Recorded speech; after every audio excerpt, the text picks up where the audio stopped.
Live news, खबर तो पक्की है। नमस्कार, मैं शंभू कुमार, आप देख रहे हैं लाइव न्यूज। मैं अभी अररिया जिला में हूं और अररिया जिला के नकुनवा गांव में हूं। 25 तारीख को इस घर से मिथिलेश यादव कोर्ट में गए और सरेंडर किए। आरती और छोटू का जो लव अफेयर्स है, एक आरती और छोटू का लव अफेयर्स में जो गलत डिसीजन लिया गया आरती के द्वारा या ये छोटू के द्वारा या आरती के फादर के द्वारा, उस प्रेम प्रसंग में कितने घर बर्बाद हुए, उस घर बर्बाद होने पर मैं चर्चा करने के लिए आया हूँ। मिथिलेश यादव की पत्नी है मेरे साथ जुड़ रही हैं, मिथिलेश यादव की पत्नी जुड़ रही हैं, क्या नाम है, खुशबू यादव जुड़ रही हैं और ये बताएगी कि मिथिलेश यादव इस केस में कितना दोषी है। मैं बात कर रहा हूं उनकी पत्नी से, खुशबू यादव से, कि मिथिलेश यादव 5 जुलाई को उस रात कहां थे और 6 जुलाई को कहां थे आपके पति ये मिथिलेश यादव? 5 तारीख को कहाँ यहीं थे? 5 तारीख यहीं थे जी।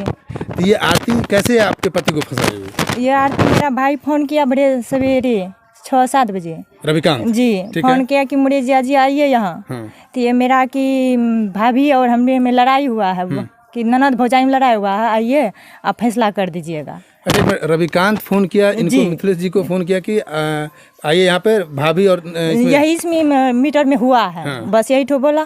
तो बोले ठीक है। तो ये बोला 7 बजे यहाँ से निकलवे किया। 7 बजे वहाँ निकला तो सब लोग का झुंड था तो ये देखा झुंड होकर के और वहाँ से चले आया और कुछ नहीं बोला। इतने तो बात और कुछ नहीं किया। ये बहन मेरा दोषी बना करके फंसा दिया मेरा पति को, और मेरा बहन कितना मेरा दुश्मनी कर रहा है। हमने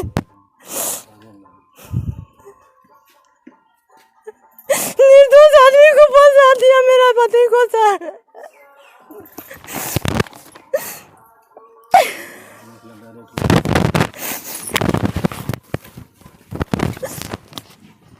तो रविकांत ये फोन करके बुलाया कि ननद और आइए सर, ये आइए जिया जी, मेरे मामले थी द्वार पे।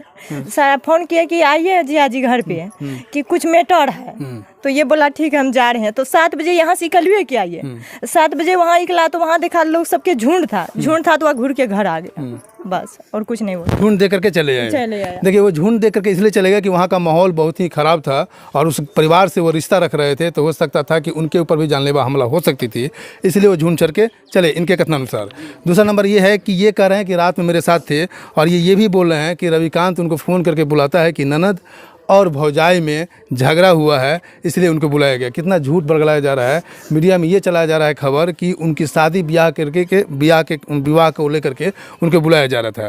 तो ये बताइए, और आरती जो है, आरती से आप लोग का क्या रिश्ता है, कैसा रिलेशन है? एक मतलब बहन तो है ही, एक होता क्या है कि जब बहुत प्रेम करता था मेरे साथ, कहीं नहीं उससे झगड़ा होता था। अच्छा। अब मेरे साथ बहुत प्रेम रहता था उसके साथ, कहीं नहीं लड़ाई हुआ था मुझे उसके साथ में। यहाँ रही भी थी मेरे साथ में, इतना अच्छा से बहन अथी करे, ये लगता कि बहन नहीं था, इतना प्रेम था उसमें। तो ये लव अफेयर्स के बारे में आपको कभी चर्चा कर रही थी वो? नहीं सर, कहीं भी नहीं पर चर्चा किए। आपसे कोई चर्चा नहीं नहीं की? सर। देखिए, शायद आरती अपने परिवार से या अपने पिता या भाई से ना कह करके अपने दीदी से भी कहती या अपने बहन से भी कहती। ये मैं जब उनसे बात किया कुंदन यादव से, तो उन्होंने भी कहा कि मेरे से बात कोई नहीं हुई है। अगर शायद इनसे भी चर्चा करती तो ये लोग अपने अपने पारिवारिक स्तर पर बात करके ये मामला इतना ख़राब नहीं होता, हो सकता था शादी ब्याह करा दिया जाता, लेकिन ये मामला इतना नहीं पकड़ता। तो ये मिथिलेश जिनका अपने पति के नाम लिए परसों सरेंडर किए वो जी, उनके ऊपर धमकी भी आ रहा था, पुलिस का भी जी सर, प्रशासन वो आया कि बोला कि आप ही को ले जाएंगे, नहीं तो हसामी को जमा कर दीजिए। बोले ठीक है, 2 दिन का समय दीजिए, हम हसामी को जमा कर देते हैं।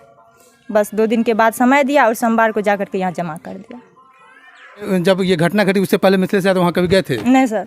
कितना दिन गया हुआ ससुराल? 2 साल से छोड़ दिए थे ये। तो 2 साल से ससुराल गए ही नहीं थे? नहीं सर। और आरती से कभी बातचीत नहीं किए थे वो। कितने दिन से बातचीत नहीं किए थे? वही बोले 2 साल से वो बातचीत नहीं करते थे, हमसे बातें नहीं करते थे। 2 साल से आपकी किससे, आरती मिथिलेश जी से बातचीत नहीं हो रही थी या आपसे भी? नहीं सर। आपसे भी बातचीत नहीं सर। आरती की बात आपकी 2 साल से नहीं हो रही थी? नहीं सर। और मिथिलेश जी से भी नहीं हो रही थी? नहीं सर। और 2 साल से ये ससुराल गए भी नहीं थे? नहीं सर। देखिए, पॉइंट नोटेड है।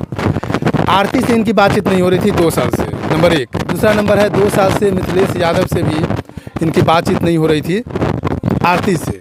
अब 2 साल से बातचीत नहीं हो रही है, और 2 साल से बातचीत नहीं होने के बावजूद उमेश यादव के द्वारा केस में नाम दिया जाता है। उमेश यादव को कन्विंस किया गया होगा आरती यादव के थ्रू कि मेरे जीजा भी इसमें इन्वॉल्व थे। वो डेली मजदूरी करके काम करके अपने घर परिवार को चलाते हैं, लेकिन एक केस में फंसने के बाद उस परिवार का क्या हालात होगा सो आप खुद अंदाज़ा लगा सकते हैं। आपके कितने बच्चे हैं? 2 लड़का या लड़की? जी। दोनों लड़का हैं? नहीं, एक तो लड़का एक लड़की। कितने किस क्लास में पढ़ते हैं सब? नर्सरी में है। और आपके मतलब घर का चलाने वाला जो जिम्मेदारी किन किन किन मतलब घर भरण पोषण कौन करते हैं? मतलब ससुर? जी सर। ससुर। आपके ये हस्बैंड कितने भाई हैं? 2 भाई हैं। ये बड़े थे या छोटे थे? बड़े हैं। बड़े थे। मतलब साफ साफ है कि मिथिलेश यादव 5 तारीख को यहीं थे। 6 तारीख को जब फ़ोन आया कि झगड़ा हो गया तब यहाँ से गए वो। जब वहाँ पर देखे कि भीड़ भड़क्का है, झगड़ा है, तो वहाँ से वापस आ गए। ये फैक्ट है, इनके द्वारा कहा हुआ ये फैक्ट है। अब मैं आगे के भी बात करूँगा, आगे भी चर्चा करूँगा, यहाँ के लोगों से भी बात करूँगा, लोगों की बात करूँगा। मैं शंभू कुमार, कैमरामैन यशोधर्मा के साथ, लाइव न्यूज़ अररिया। अगर मेरे चैनल को लाइक और सब्सक्राइब नहीं किए हैं तो लाइक करें, सब्सक्राइब करें। Thank you so much. Live news, खबर तो पक्की है।